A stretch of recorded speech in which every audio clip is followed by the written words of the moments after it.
Berikutnya adalah tentang eh, polimer ya. Polimer merupakan bahan hasil olahan industri yang secara mikroskopis terdiri dari susunan rantai unsur-unsur pembentuknya ya. Susunan rantai unsur-unsur itu ya, susunan rantai yang saya maksud rantai di sini adalah rantai kimia ya. Jadi sebenarnya ini sudah pernah dibahas di kimia SMA ya. Jadi rantai unsur itu ada yang untaian atom karbon ya, karbon sama hidrogen itu bisa membentuk rantai yang panjang sekali secara mikroskopis ya. Ada juga rantai oksigen ya, macam-macam ya. Tapi sekali lagi saya tidak meminta Anda mendalami kimia di sini ya, asal tahu saja ya. Sederhananya polimer adalah zat yang banyak kita temui di plastik ya, contohnya plastik polimer itu ya. Polimer memiliki karakteristik yang mirip dengan semen atau binder. Itulah mengapa beberapa zat turunan polimer digunakan sebagai bahan alternatif semen karena sama-sama mengikat agregat. Jadi sifatnya ini bisa digunakan sebagai binder, bukan filler ya, berbeda loh ya. Jadi dia itu termasuk zat pengikat ya. Ini bisa digunakan sebagai pengganti semen. Nah, ilustrasi di bawah menjelaskan atau menunjukkan tentang gambar-gambar polimer dalam tingkat mikroskopis ya. Dia terdiri dari serat ya, serat-serat seperti ini, dan inilah yang kemudian bisa memperkuat beton ya. Serat-serat mikroskopis ini semakin banyak, semakin kecil, dia itu bisa memperkuat beton juga secara mikroskopis ya. Ini sudah nanoteknologi memang ini sekupnya ya. Nah, inilah mekanisme kerja polimer ya. Polimer bekerja dengan merekat pada partikel pasta semen kemudian mengeras bersama dengannya. Jadi dia itu membantu ya, membantu semen, oke, membantu semen mengeras ya. Jadi pertama ya, secara ini, secara ilustrasi digambarkan dengan polimer itu yang bulat-bulat ya. Nah, semen ini yang bentuknya agak oval ini ya. Ini unhydrated semen, artinya belum terjadi reaksi ya, masih immediately after mixing ya. Jadi tepat setelah ditambahin air ya. Jadi dia belum bereaksi, dan agregat itu yang warnanya gelap nih ya, yang besar-besar ya. Kemudian polimer itu akan mengikat semen ya. Jadi dia itu bergabung dengan semen. Oke. Kemudian semen dia mulai membentuk gel ya atau pasta yang dikerumuni oleh partikel polimer ya. Sehingga kemudian setelah benar-benar mengeras, partikel polimer itu akan membantu si semen untuk merekat. Oke. Jadi tapi tidak hanya di agregat ya. Pada tahap terakhirnya dia juga akhirnya mengikat maksud saya tidak hanya di semen ya. Dia tidak hanya di semen tapi akhirnya juga mengikat agregat. Nah, seperti Anda lihat di tahap C, dia itu mengikat agregat juga. Jadi membungkus si agregat juga. Jadi sama si semennya dia membungkus, sama si agregatnya dia membungkus. Jadi ketika benar-benar mengeras ya, sudah mengeras, itu sudah saling mengisi ya. Perekatnya bertambah.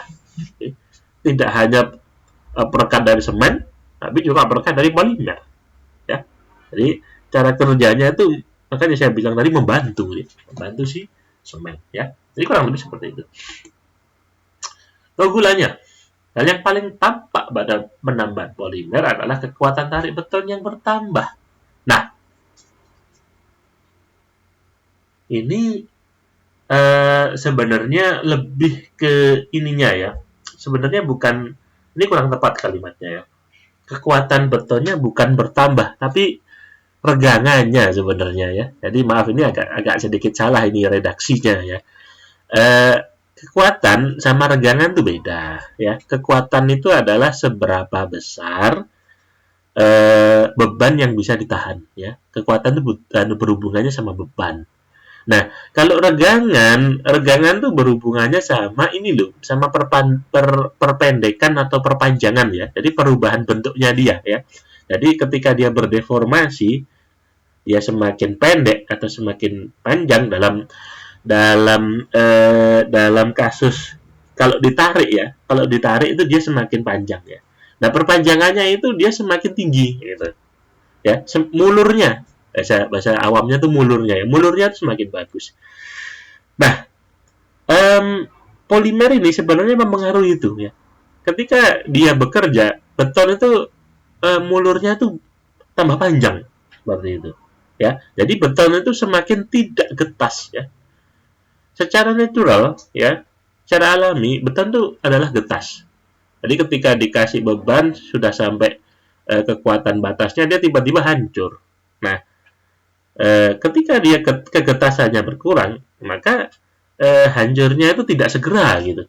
Selalu ada delay ya, selalu ada penundaan beberapa detik gitu, bahkan sampai menit mungkin ya. Itu untuk meredam kehancuran yang tiba-tiba ya. Seperti dilihat pada grafik di samping bahwa nah ini ya, ini sumbu Y-nya ini adalah tensile stress atau kuat tarik ya. Oke, satuannya kilogram per centimeter kuadrat, sedangkan sumbu Y-nya adalah tensile strain atau regangan ya. Kalau regangan itu tidak ada satuannya karena dia sentimeter dibagi sentimeter ya. Perpanjangan ditambah atau pertambahan panjang ditambah dengan panjang mula-mula ya. Jadi kalau pertambahan panjangnya sentimeter, panjang mula-mulanya juga sentimeter dong. Dibagi kan dia udah habis ya, nggak ada nganunya, nggak ada sisanya kan begitu. Nah, di sini ada angka ini persentase polimernya ya. Polimer yang persentasenya 0%, kekuatannya bisa jadi tinggi. Tapi ketika sudah dibebani sampai batasnya dia putus sampai sini ya. Dia nggak regangannya tidak bertambah ya. Jadi kasih beban terus sampai sini dia nggak bertambah lagi, nggak mulur lagi. Dia itu putus sampai sini. Nah, ketika dikasih polimer dia itu masih bisa survive ya, masih bisa tambah mulur ya. 11% dia mulurnya sampai sini. Bisa jadi kekuatannya lebih rendah, nah ya lebih rendah ya. Jadi kalau yang biasa dia hampir 40, kalau dikasih polimer cuma 20. Oh, tapi mulurnya tinggi ya. Mulurnya tinggi yang sampai 25%, dia mulurnya hampir sampai 300 ini ya. 300 kali 10 pangkat min 4 ya, jadi kecil sebenarnya ya. Tapi dia dibandingkan yang lainnya jelas lebih panjang ya. Jadi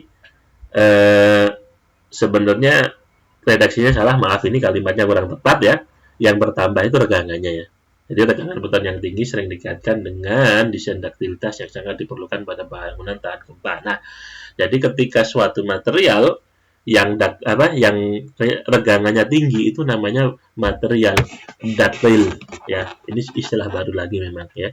Material yang bisa mulur sebelum dia benar-benar putus ya, sebelum dia benar-benar hancur, namanya ductile ya. Nah, ini juga berhubungan nanti sama konsep gempa ya. Gempa itu diperlukan bangunan yang ductile karena gempa itu seketika ya. Gempa itu seketika. Jadi ketika bangunan itu masih bisa mempertahankan bentuknya, tidak hancur, maka di sanalah masih ada harapan untuk menyelamatkan penghuninya begitu ya. Jadi itu tapi kita akan bahas di semester-semester berikutnya tentang duktilitas itu ya. Oke. Nah, kemudian namun penambahan polimer dalam jumlah banyak tidak berarti meningkatkan mutu beton. Beton yang bermutu tinggi cenderung ketas, sebaliknya beton yang elastis cenderung memiliki kekuatan lebih rendah. Ya, polimer terdapat di material alam bisa disebut geopolimeria. Jadi ada juga ada polimer itu yang tidak buatan pabrik, ya, tak ada di alam. Ya, contohnya itu fly ash nanti ada di sana, namanya geopolimer. Nah, ini ya, beton yang bermutu tinggi cenderung ketas. Sebaliknya beton yang elastis cenderung memiliki kekuatan lebih rendah. Bisa kalian lihat memang, yang ketas ini kekuatannya tinggi, ya. Yang ketas itu kekuatannya tinggi. Seperti yang saya bahas tadi. Sedangkan yang elastis, ya, yang punya kemampuan mulur, biasanya dia lebih rendah, ya. Jadi itu ya seperti kodratnya beton lah. Kalau dia kuat, ya cepat hancur. Kalau dia kekuatannya lebih rendah, dia masih punya kemampuan untuk survive ya. Saya kira seperti itu.